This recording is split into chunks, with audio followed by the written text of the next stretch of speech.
Hey everyone, this is Kevin from Kevin's Microfleet. Today I'm coming to you with a Micro Galaxy Squadron review. We're going to be taking a look at the Series 4 Light Armor Class AWing. So we're going to go ahead and take a look at the vehicle, at the figure, at the packaging. We're going to do some measurements and then we'll do a comparison. Let's go ahead and dive into the review. So let's go ahead and start with the packaging. So as we take a look here at the front of the package, you can see here, there's the AWing. Down here on the bottom it says AWing number 79. You get the 40th anniversary Return of the Jedi sticker on there. You also get a picture of the pilot going in there into the cockpit. You can see the pilot there. As we flip this thing around to the back, you get to see some of the features of this. There is really only two features, which is the opening cockpit and the landing gear that comes out. And then you get a chance to see the other vehicles that are in the line or in this specific class. On the bottom of the box here, there is the UPC if you want that for whatever reason. These can be found on Amazon without an issue, and there is a link in the description to be able to grab the light armor bundle of this. When you open the package up, on the underside of it, where you get the AWing component, and then it also has your UPC on it, there is a little display here, which is nice. You get a chance to see a couple different vehicles in there. Looks like we've got our... Oh, nope, that's still the Red 5. You got a couple TIE fighters, and that is that. So let's go ahead and start with the figure. So the figure does come in its own little pack, and so it comes inside this little teeny blister pack. And I do love that Jazzwares does this. I think it's such a great opening component to it that's just really fun. Now, with this figure, I will say this is probably the best figure that they've done yet, especially related to the paint scheme on it. So there's actually a bunch of different colors to this guy. So you can see he's got the green flight suit. He's got this gray, dark gray, like chest thing. Then he's got the black on the front there. He's got the white, he's got the gray boots, the gray helmet, he's got the blue on here. Actually, this little part right back there is painted as well. I mean, gosh, this figure looks really, really good.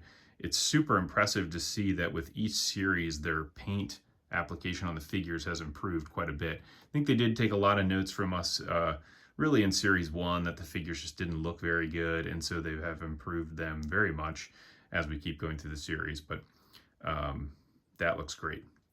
So that is your figure. Now I do have just one quick comparison. I'll do a measurement really fast. He is 1 inch tall. A quick comparison to the San Diego Comic-Con exclusive. And so you can see here, the sculpt is the same. This was actually the first AWing pilot that we got, which you can see it almost looks like a prototype in terms of the color of it. It's just a white figure, which is part of that specific series, which we'll take a look at here in a second. So that is your figure. So now let's go ahead and take a look at the AWing itself.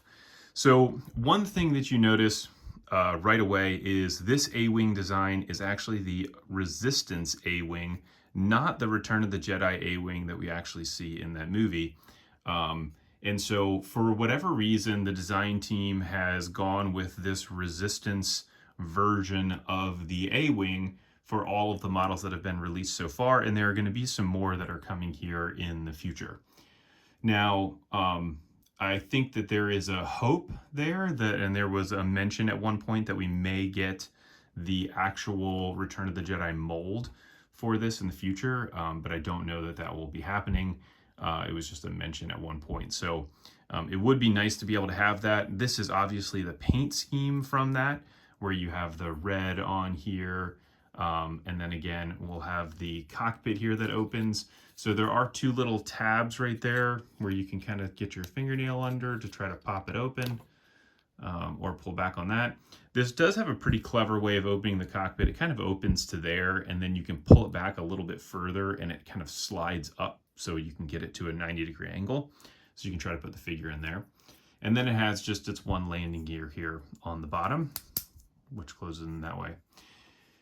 I really like this design. I think this is such a great looking vehicle, you know, especially at the size that it is, because it is very, very small. You'll see here in a minute when I do the measurements. There is one issue that I do have with it related to this front landing gear. There is no tab on here to be able to kind of get your fingernail in there to pull it down. So in some of them, this isn't stuck in there pretty tight, and it's really hard to get that thing to pop loose. It would be great if there was just a little tiny groove right there to be able to pull that down. But that is that. Now, here is the next piece that that really has me just a little bit disappointed in this specific model. This figure, again, I would say is one of the best figures that they've made so far. When you go to put the pilot inside of the cockpit, you can see that on the bottom of his legs, on his boots, he's got like, you know, these things that look kind of like leg warmers. When you go to slide him inside of the cockpit, I've got his feet all the way in as far as I can get him to go. I mean, I'm trying to push really hard on that. And then now I'm just trying to push his head down into the seat, and it doesn't go all the way down. So you can see how his head is sticking up really high. So when I try to go to close the cockpit, I'll push it back down. When I try to go to close the cockpit, I really can't. The good thing is there is a little flange sticking out right there, a little piece sticking out. So I can get it to click like that. But I mean, it's just pushing down on the figure. The only thing holding it in there is the fact that that thing is clicked, and you can see there's a little gap right there at the bottom. Now, I got a few of these A-Wings. Of the A-Wings that I got 4 of them. One of them has the pilot that actually fits. The other 3 are exactly like this, where I can't get the cockpit to shut correctly. I mean, it hits right on the top of his head like that, which again is such a shame because this is such a cool looking vehicle. I mean, I love how small this is relative to some of the others, which I'll show a comparison of that here in a minute. Now, I won't bore everybody with going through this right now, but I have taken this pilot and he fits inside of this this San Diego Comic-Con exclusive, this Storyboard Series 1, fits inside and the cockpit shuts, no problem. I've also put him inside of this, which is the Harris A-Wing, and he fits inside of that one as well. I can't quite tell what the issue is with it.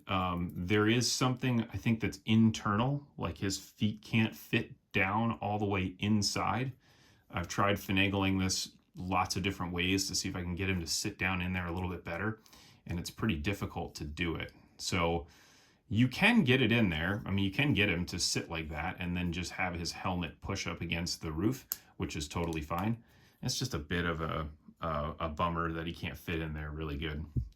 Now, when he is in this position, the one good thing is it does look like his head is in the right position to be able to see out that window, which is a nice feature to it. At least it's not a thing where his head is all the way up to the top and you wouldn't be able to see out of the window of it. So anyways, that is the A-Wing. So I want to do a couple measurements here just so you can see. So this is roughly 4 inches here, front to back. Side to side is about 2¼ inches.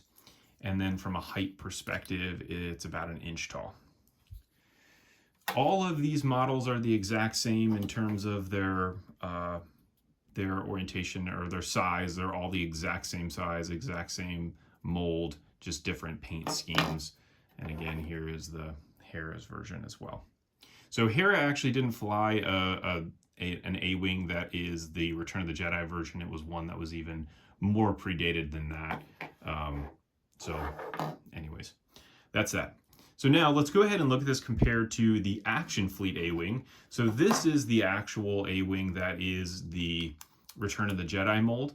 And so you can obviously see a massive difference in the size, which makes total sense because the A-Wing is an extremely small vehicle.